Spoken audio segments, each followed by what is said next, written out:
അല്ല, ഞങ്ങൾ ഇപ്പോൾ LPST റാങ്ക് ഹോൾഡേഴ്സിൻ്റെ സമരം അവരുമായി സംസാരിച്ചു. ബന്ധപ്പെട്ട എല്ലാ ഉദ്യോഗസ്ഥന്മാരുണ്ടായിരുന്നു. അപ്പോൾ അവരുന്നയിച്ച ആവശ്യങ്ങൾ ആദ്യം ഞങ്ങളൊന്ന് അതിൻ്റെ ഒരു ഹോംവർക്ക് നടത്തിയിരുന്നു, എങ്ങനെയൊക്കെയാണ് അതിന് പോകാൻ കഴിയുക. അപ്പോൾ ആ കാര്യങ്ങൾ പരസ്പരം സംസാരിച്ചു. അതിൻ്റെ പ്രായോഗിക പ്രശ്നങ്ങളുടെ പ്രാഥമികമായ കാര്യങ്ങളൊക്കെ അങ്ങോട്ടും ഇങ്ങോട്ടും സംസാരിച്ചു. അപ്പോൾ അതിൽ സമരസമിതി ഉന്നയിച്ചതിൽ ഉൾക്കൊള്ളാവുന്ന കാര്യങ്ങളൊക്കെ ഉൾക്കൊണ്ടുകൊണ്ട് ഒരു പരിഹാരത്തിലേക്ക് പോകണമെന്നാണ് ഞങ്ങൾ ആഗ്രഹിച്ചത്. അപ്പോൾ അതിൽ ഒന്ന് രണ്ട് കാര്യങ്ങളിൽ ധാരണയാക്കാൻ സാധിച്ചു. പ്രധാനമായും 4-5 പ്രശ്നങ്ങളാണ് സമരസമിതി ഉന്നയിച്ചിരുന്നത്. അപ്പോൾ അത് പ്രകാരം സമരം അവസാനിപ്പിക്കാൻ സമരസമിതി തയ്യാറാകുകയും നിരാഹാരം ഈ വിഷയത്തിൽ അനുഷ്ഠിച്ചിരുന്ന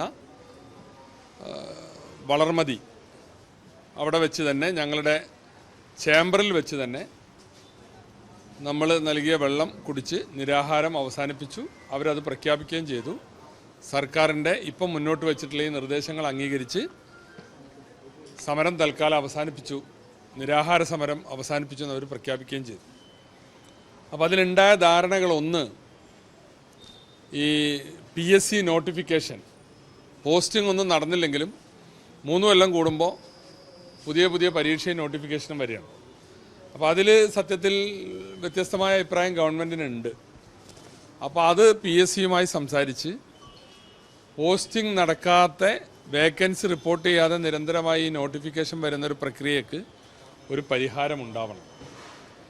പലപ്പോഴും ഒരാളെപ്പോലും പോസ്റ്റ് ചെയ്യാതെ റാങ്ക് ലിസ്റ്റ് അവസാനിച്ചു എന്ന് പറയാറുണ്ട്. എന്താ കാരണം? വേക്കൻസിക്ക് അനുസൃതമായിട്ട് വേണം നോട്ടിഫിക്കേഷനും പോസ്റ്റിങ്ങും ഉണ്ടാവാൻ, റാങ്ക് ലിസ്റ്റ് ഉണ്ടാവാൻ. റാങ്ക് ലിസ്റ്റ് അങ്ങനെ ഉണ്ടാകുമ്പോഴേ പോസ്റ്റിംഗ് നടക്കുകയുള്ളൂ. അപ്പോൾ അതിലൊരു കാര്യം, ഈ നോട്ടിഫിക്കേഷൻ്റെ കാര്യത്തിൽ ഇവർ പറയുന്നതിൽ ന്യായമുണ്ടെന്ന് നമ്മൾ മനസ്സിലാക്കുന്നു. അതുപോലെ തന്നെ പിന്നെ ഒന്ന് ആവശ്യപ്പെട്ടത്, ഈ നിലവിലുള്ള റാങ്ക് ലിസ്റ്റിൻ്റെ കാലാവധി നീട്ടണം എന്നുള്ളതാണ്.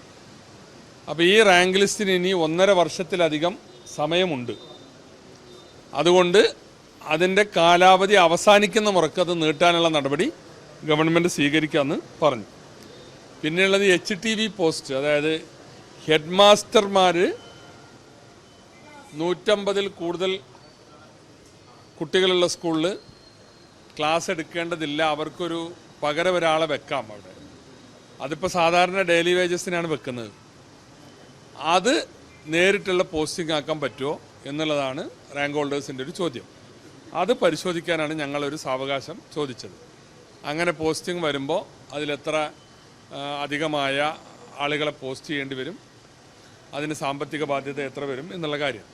അതുപോലെ അധ്യാപക വിദ്യാർത്ഥി അനുപാതം 1:25 ആക്കണം, 1:25 ആക്കണം എന്നുള്ളതാണ് ഒരാവശ്യം. അതും അങ്ങനെ ചെയ്യുമ്പോൾ ഉണ്ടാകാവുന്ന ഇമ്പാക്റ്റുകൾ എന്തൊക്കെയാണ് എന്നുള്ളത് പരിശോധിക്കണം. അതിനുമാണ് നമ്മൾ സാവകാശം ചോദിച്ചത്. പിന്നെ മറ്റൊരു കാര്യം ഗവൺമെൻറ് ഉറപ്പ് കൊടുത്തത്, PSC റാങ്ക് മുഖാന്തരം, റാങ്ക് ലിസ്റ്റ് മുഖാന്തരം നിയമനം നേടിയ ഒരാളും ഡിവിഷൻ ഫാളിൻ്റെ പേരിൽ പുറത്തു പോകേണ്ടി വരില്ല. അതിപ്പോൾ ഇന്ന് ഈ ആലപ്പുഴ സംഭവം ഉണ്ടല്ലോ, 33 ആളെ പുറത്താക്കിക്കൊണ്ടൊരു സംഭവം, ഒരു തീരുമാനം അവിടുത്തെ DD എടുത്തല്ലോ, അത് ശരിയല്ല. അത് ഡിവിഷൻ ഫാള് വന്നാൽ ഗവൺമെൻറ് സെക്ടറിൽ PSC മുഖാന്തരം നിയമിക്കപ്പെട്ടതാണ്, അവർക്ക് നിർബന്ധമായും പ്രൊട്ടക്ഷൻ സർക്കാർ തന്നെ റീഅറേഞ്ച് ചെയ്ത് കൊടുക്കാറാണ് പതിവ്. അപ്പോൾ അത് ഒരു കാരണവശാലും ഇനി ഉണ്ടാവില്ല എന്നും ഗവൺമെൻറ്റിൻ്റെ പക്ഷത്ത് നിന്ന് ഉറപ്പ് നൽകുകയുണ്ടായി. ഈ സംഗതികളുടെ വെളിച്ചത്തിൽ ഇപ്പോൾ ഞാൻ കൂടുതലായി പരിശോധിക്കണമെന്ന് പറഞ്ഞ HTV 1:25 ഈ കാര്യങ്ങൾ പരിശോധിച്ച് അതിൽ എന്ത് ചെയ്യാൻ പറ്റുന്നുള്ളൊരു തീരുമാനത്തിലെത്താൻ, സർക്കാരിൻ്റെ ഒരു നിർദ്ദേശം സമർപ്പിക്കാൻ, അതിൻ്റെ പരിഹാരം എന്ത് എന്ന് പറയാൻ ഒക്കെ ആയിട്ട് ഞങ്ങൾ ആദ്യം ആവശ്യപ്പെട്ടിരുന്നത് 2 മാസത്തെ സാവകാശമാണ്. അപ്പോൾ സമരസമിതി പറഞ്ഞു, ഇത് 2 മാസത്തെ സാവകാശം എന്ന് ചോദിച്ചിട്ട് ഇപ്പോൾ 15 ദിവസമായി, അപ്പോൾ അതുകൊണ്ട് അതിൻ്റെ ആ ഡ്യൂറേഷൻ ഒന്ന് കുറയ്ക്കണമെന്ന് പറഞ്ഞു. ആയിക്കോട്ടെ, 45 ദിവസത്തെ സാവകാശം ഈ കാര്യങ്ങളിൽ വ്യക്തമായി എന്ത് ചെയ്യാൻ ഗവൺമെൻറ്റിന് കഴിയും എന്നത് പറയാൻ 1.5 മാസത്തെ സാവകാശം ഗവൺമെൻറ്റിന് ചോദിച്ചത് സമരസമിതി സമ്മതിച്ചു. അപ്പോൾ ഈ പശ്ചാത്തലത്തിൽ സെക്രട്ടേറിയറ്റിൻ്റെ മുമ്പിൽ നടന്ന LPST റാങ്ക് ഹോൾഡേഴ്സിൻ്റെ നിരാഹാര സമരം അവരവസാനിപ്പിച്ചിട്ടുണ്ട്. വളരെ നല്ല നിലയിലുള്ള പരസ്പരം കാര്യങ്ങൾ ഉൾക്കൊണ്ടുകൊണ്ട് ഉള്ള ഒരു ചർച്ചയാണ് നടന്നത്.